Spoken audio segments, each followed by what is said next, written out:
We got some Cathy Engelbert action. Had a lot of people talking about this and asking about this today. A lot of people weren't happy with these comments, but I want to hear it for myself and I will judge for myself. So take a listen. Let's go to that question, which raises some sensitivities of rivalries between players.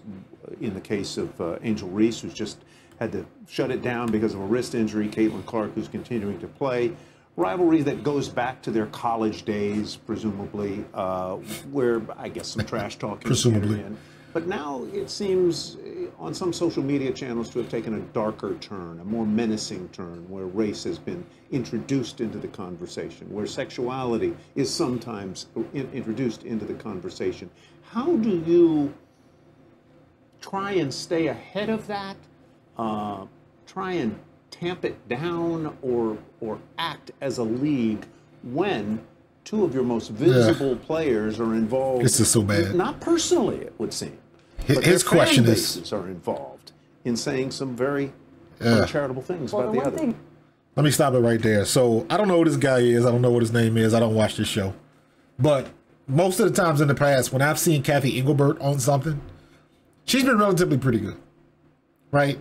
But the first thing that comes to mind when I'm listening to this dude talk and ask this question, number one, he looks like he's never stepped on a field, court, anything. Because just the way you ask that question, and he wants to pause and think about it, they've been introducing, you've just now been seeing, you know, race involved and sexuality involved. These issues have been there from the giddy up. This has always been there. You can go back and look at the situations like 4 and 5 years ago. This has always been a situation. This is not anything new. The only difference is Caitlin Clark is bringing more eyeballs to the game. But this is a prime example of, if it wasn't going the way it was going, if the Caitlin Clark effect didn't exist, he wouldn't care. He would not be asking these questions. He doesn't even look like he understands how to even pose the question. It's almost like Office Space. What do you do here? That was cringe. That's what that was. So let's see how Cathy answers. I think that's great about the league right now. We do sit at this intersection of culture and sport and fashion and music. Like, the WNBA players are really looked at now as kind of cultural icons. True. And when you have that, you have a lot of attention on you. There's no more apathy. That's what I just said. Everybody cares. It is a little that Bird Magic moment, if you recall, from 1979, when those two rookies came in from a big college rivalry, one white, one black. And so we have that moment with these two. But the one thing I know about sports, you need rivalry. That's what... Okay, so she's right there. You need rivalry. You got to give context to Magic and Bird.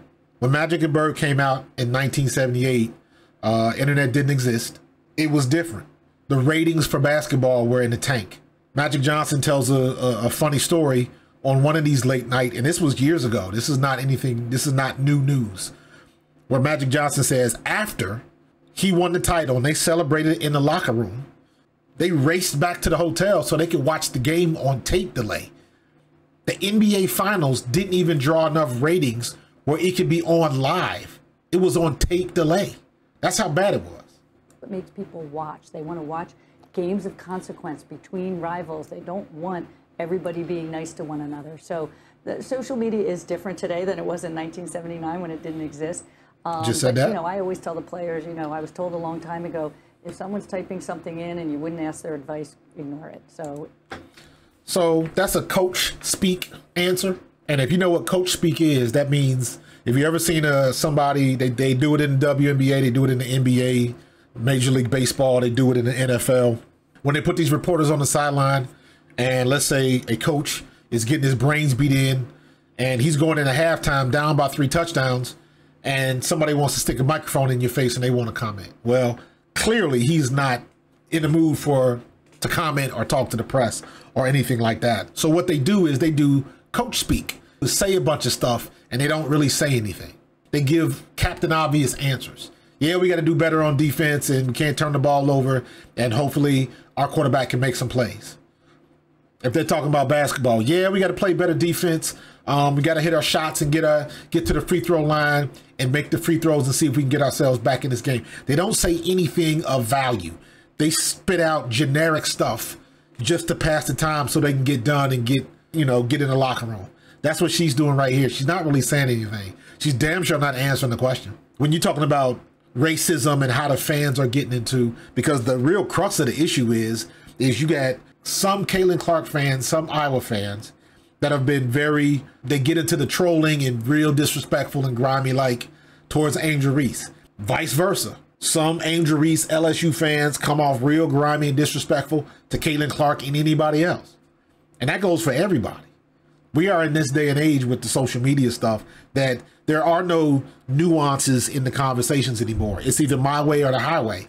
Nobody wants to have a conversation to see what's really going on. You can't have nuanced conversation. It's either this way or you're wrong. And there's a lot of people like that, Caitlin Clark fans, Angel Reese fans, who have that mindset that they're right, period.